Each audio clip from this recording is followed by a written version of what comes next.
Triple H यानी Hamas, Hezbollah और Houthi, इन तीनों ने कल एक साथ मिलकर कुछ ऐसे ऑपरेशन चलाए हैं जिसकी वजह से अमेरिका और इजराइल की नाक में दम हो चुका है।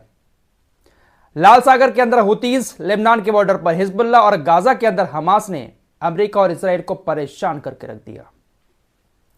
सबसे पहले आपको हिजबुल्लाह की तरफ लिए चलते हैं। हिजबुल्लाह ने कल इजराइल के अंदर तकरीबन 100 मिसाइल और रॉकेट एक साथ दागे, जिसके बाद इजराइल में हाहाकार मच गया। बहुत बड़ा नुकसान इजराइल के इलाकों में हुआ है। दरअसल इजराइल की सेना ने लेबनान के अंदर घुसकर रिहायशी इलाकों में कुछ हमले किए थे। उसी हमले के जवाब में हिजबुल्लाह ने एक साथ तकरीबन 100 या इससे ज्यादा रॉकेट और मिसाइलें एक साथ छोड़ी, इजराइल के अंदर आकर गिरी, जिससे बहुत बड़ा नुकसान हुआ है। यह बात मैं अपने पास से नहीं कह रहा हूं और यह बात सिर्फ हिजबुल्लाह की तरफ से ही नहीं कही गई है, बल्कि खुद इजरायली मीडिया ने भी इस बात को एक्सेप्ट किया है कि तकरीबन 100 मिसाइलें और रॉकेट मिलाकर लेबनान की तरफ से हिजबुल्लाह ने दागे थे। खुद इजराइल का यह कट्टरपंथी नेता यह कह चुका है कि 100 मिसाइलें हिजबुल्लाह हमारे ऊपर छोड़ रहा है, लेकिन फिर भी हम लेबनान के साथ जंग शुरू नहीं कर रहे हैं। इसने इजराइल के डिफेंस मिनिस्टर योब गैलेंट से कहा कि आप सेना के प्रमुख हैं, आपको आगे आकर लेबनान के साथ हिजबुल्लाह के साथ जंग शुरू करनी चाहिए। यह चुप बैठने का समय नहीं है, बल्कि जवाब देने का समय है। हिजबुल्लाह उधर से 100 मिसाइलें दाग देता है और आप फिर भी चुपचाप बैठे हुए तमाशा देखते रहते हैं। पूरी तरह से यह बौखला चुका है। इसने कहा कि तुरंत हमला करना चाहिए लेबनान के ऊपर भी। जिस तरह से गाजा का हाल किया है वही हाल लेबनान का भी करना चाहिए। फिलहाल लेबनान के बॉर्डर पर इजराइल और हिजबुल्लाह अब आमने सामने आ चुके हैं। हिजबुल्लाह भी भारी भरकम हमले इजराइल के ऊपर कर रहा है। नुकसान बहुत उठाना पड़ रहा है इजराइल को। कल भी जो हमले हुए हैं, इजराइल की बहुत सारी इमारतें तबाह हो गई हैं। बहुत बड़ा नुकसान जो बॉर्डर का एरिया है वहां पर इजराइल को उठाना पड़ा है। वहीं दोस्तों, लाल सागर के अंदर कल हूतीज ने भी एक बड़ा ऑपरेशन चलाया, जिसमें अमेरिका का एक जहाज पिनोचियो को निशाना बनाया गया। अमेरिका के इस पिनोचियो जहाज को कई सारे एंटीशिप बैलिस्टिक मिसाइल से हूतीज ने निशाना बनाया है। हूतीज का कहना है कि हम अपने ऑपरेशन को अब लगातार लाल सागर के अंदर और ज्यादा तेज करेंगे। रमजान के महीने के बारे में आपको कल ही बता चुका हूं। हूतीज ने कहा है कि यह रमजान का महीना हमें और ज्यादा ताकतवर बनाएगा और हम अपने हमलों को और ज्यादा तेज लाल सागर के अंदर करने वाले हैं। दोस्तों, समुद्र की बात चली है तो समुद्र से जुड़ी पहले यह खबर आपको दे देता हूं, उसके बाद हमास की तरफ चलूंगा। गाजा के अंदर हमास क्या कुछ कर रहा है वो आपको दिखाऊंगा। समुद्र के अंदर मिडिल ईस्ट में ईरान, चीन और रशिया, इन तीनों की सेनाएं पहुंच चुकी हैं और कल इन तीनों की सेनाओं ने एक साथ मिलकर अभ्यास भी किया। बहुत दिन पहले आपको बता चुका हूं, ये तीनों देश मिडिल ईस्ट में अपनी सेना को उतारने वाले हैं और तीनों देशों की सेनाएं मिडिल ईस्ट में एक साथ मिलकर अभ्यास करेंगी। कल रशिया और चीन के युद्धपोत समुद्र में पहुंच चुके हैं मिडिल ईस्ट के अंदर। ईरान के युद्धपोत वहां पर पहले से ही मौजूद हैं। तीनों की सेनाओं ने एक साथ मिलकर अपना शक्ति प्रदर्शन किया। तीनों देश अगर ये एक साथ मिल जाते हैं मिडिल ईस्ट के अंदर तो अमेरिका के लिए अच्छी खबर नहीं है, क्योंकि ये तीनों देश ऐसे हैं जो अमेरिका को हराने की ताकत रखते हैं। दोस्तों, हूतीज से जुड़ी ये खबर मैं आपको और बताना चाहता हूं जो मैं आपको पहले नहीं बता पाया। हूतीज ने कल दक्षिणी इजराइल का जो एलियट शहर है वहां पर कई सारी बैलिस्टिक मिसाइलों से हमला किया है। हूतीज समुद्र के अंदर एंटीशिप बैलिस्टिक मिसाइल से हमला करते हैं, जबकि बहुत सारी बैलिस्टिक मिसाइलें उन्होंने कल दक्षिणी इजरायली शहर एलियट के ऊपर दागी हैं। बहुत सारे सायरन बजते हुए दिखाई दिए।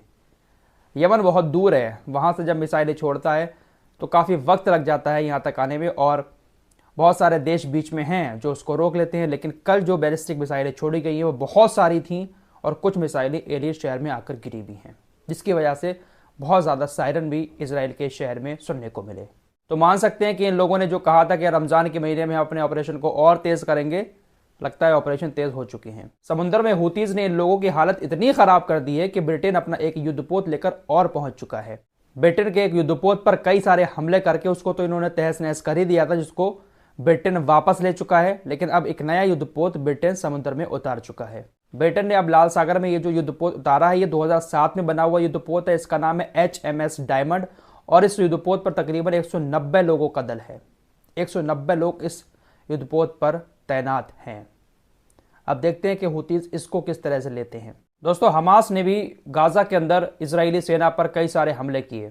हमास भी बहुत सारे हमले कर रहा है। हालांकि इजरायली सैनिकों के घायल होने की और उनकी मौत की खबरें ज़्यादा बाहर नहीं आती है। मैं आपको हमेशा से बताता आया हूँ, जब भी कोई हमास हमला करता है, इसराइल अपना हेलीकॉप्टर लेकर वहां पर पहुंच जाता है, अपने सैनिकों को उठाकर भाग जाता है, हॉस्पिटल में एडमिट करा देता है, हॉस्पिटल में मौत होती है, आंकड़े बाहर नहीं आते हैं। फिलहाल कल खबर आई है हमास ने एक हमला किया जिसमें 4 सैनिक बुरी तरह से घायल हैं, 2 की मौत हो गई है।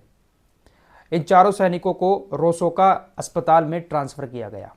तुरंत हेलीकॉप्टर इजराइल भेज देता है, उनको उठाकर हॉस्पिटल ले जाता है। इजराइल की गंदी सेना का ये जो गंदा सैनिक आपको दिखाई दे रहा है, किस तरह की ये हरकत कर रहा था, हमास ने इसको भी ख़त्म कर दिया। खबर आई कि ये भी गाज़ा के अंदर मारा गया।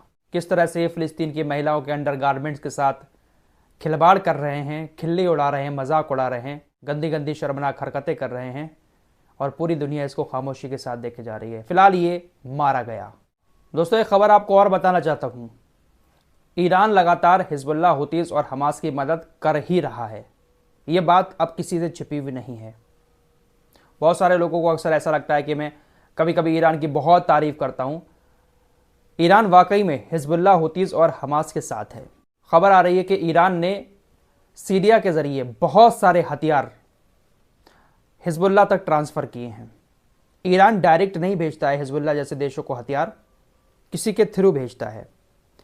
ईरान ने पहले सीरिया में बहुत सारे हथियार भेजे और सीरिया से फिर हिजबुल्लाह के जो लोग हैं उन्होंने लेबनान के बॉर्डर तक उन हथियारों को पहुंचा दिया। रिपोर्ट के मुताबिक बहुत बड़े पैमाने पर गोला बारूद ईरान ने सीरिया के थ्रू लेबनान के बॉर्डर तक पहुंचाया है। तभी तो हिजबुल्लाह इतने सारे रॉकेट, इतना सारे धमाके एक साथ कर रहा है। आइए थोड़े से हालात आपको गाज़ा के भी बता देता हूँ। गाज़ा के अंदर अभी भी भूख की वजह से लोगों की जान जा रही है। इजरायली सेना अभी भी खाने के इंतज़ार में खड़े हुए भूखे लोगों पर गोलीबारी कर रही है। हालत ऐसी हो चुकी है कि रोज़े के ऊपर रोज़ा गाज़ा के लोगों को रखना पड़ रहा है। इफ्तार करने के लिए ठीक से पानी और खजूर तक वहाँ पर मौजूद नहीं है।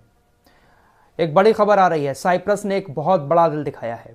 साइप्रस एक देश है जिसने जहाज़ के ज़रिए तकरीबन 200 टन आटा, चावल और बहुत सारा प्रोटीन गाज़ा के लोगों के लिए भेजा है।